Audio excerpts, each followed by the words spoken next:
you tell I'm in denial? You can't stay at the top forever.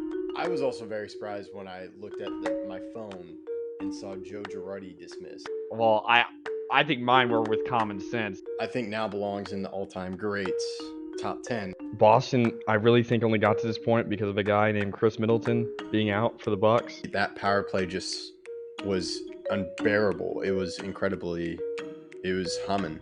Man, am I happy. I knew that this was going to happen. I knew he was going to come back. When I think of New York Yankees now, it's Judge.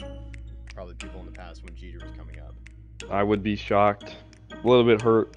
Hey, this is Greg Tepper of Dave Campbell's Texas Football, TexasFootball.com, and Valley Sports Southwest. You are listening to Outsiders Opinions with Kevin and Austin. What's up, y'all? Welcome to our NFL Opinions of the Week. I am Kevin, and I'm joined by Mr. Similar to Eli Manning in his consecutive streak before Daniel Jones broke it. It wasn't Daniel Jones. It was Geno Smith. It was Geno Smith, really? Okay. Yes, Geno Smith had broke the streak, which is kind of crazy. But there's been a lot of QB injuries. What kind of brought me back to this point, because I know we mentioned it before, but we haven't done a video dedicated to it, was the Drew Lock situation. He led the Seahawks to an amazing victory over the Eagles.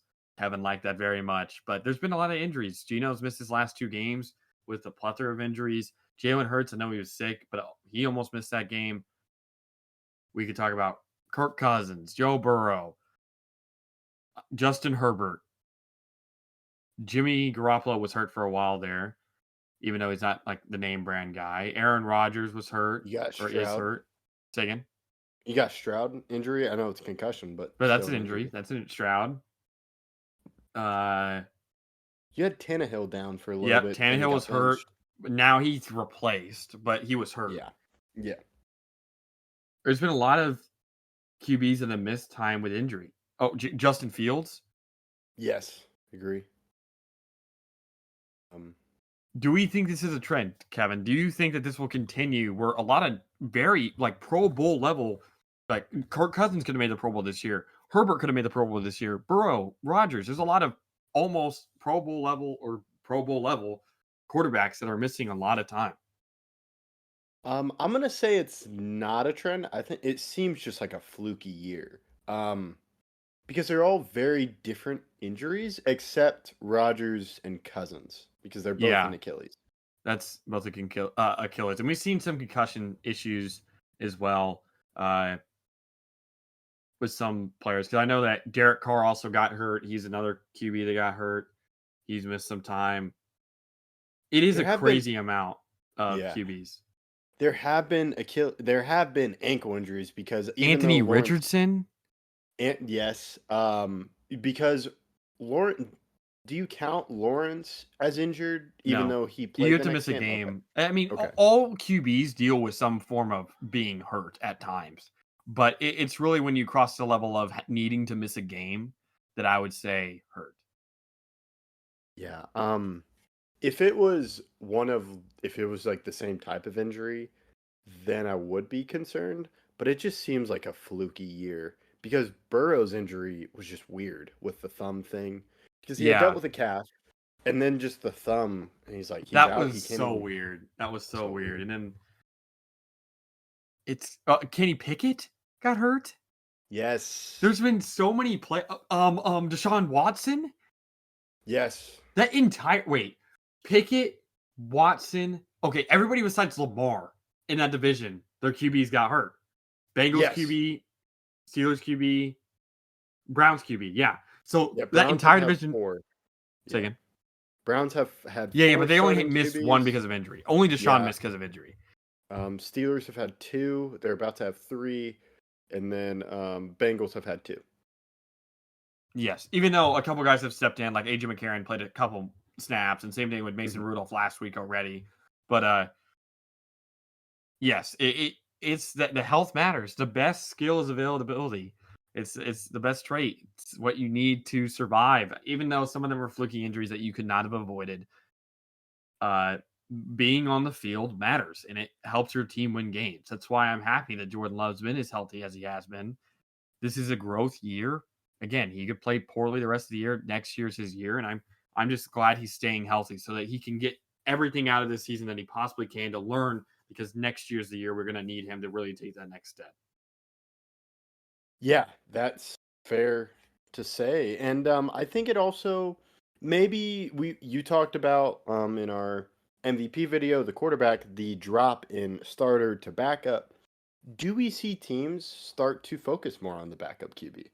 I would say I could see that happening, especially because a lot of these are playoff teams with injuries. So I definitely could see that. At least maybe not starter level, but like I said, I said on a previous video, Joe Flacco has really been that good in the past, and they know what he's done. So having that experience level is important. We've also seen Matthew Stafford missed one game, Bryce Young missed one game. So there's I'm just trying to think of everybody's missed a game. It's Kyler missed a large point of the season. Oh, yeah. There's been a lot of injuries, and it's really impressive how some of these teams have been able to stomach those injuries and move forward. But also some of the most injury-prone players, I'd say, coming into this year that at the QB position, Lamar and Tua, haven't missed any games. So it's been a really weird year. Yeah, it has been. It's been a weird year for the NFL.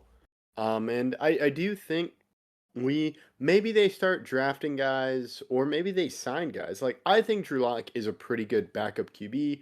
I hope he can start somewhere, but it seems like it might be a little too late for him. But he's a good backup. He played well, especially last game.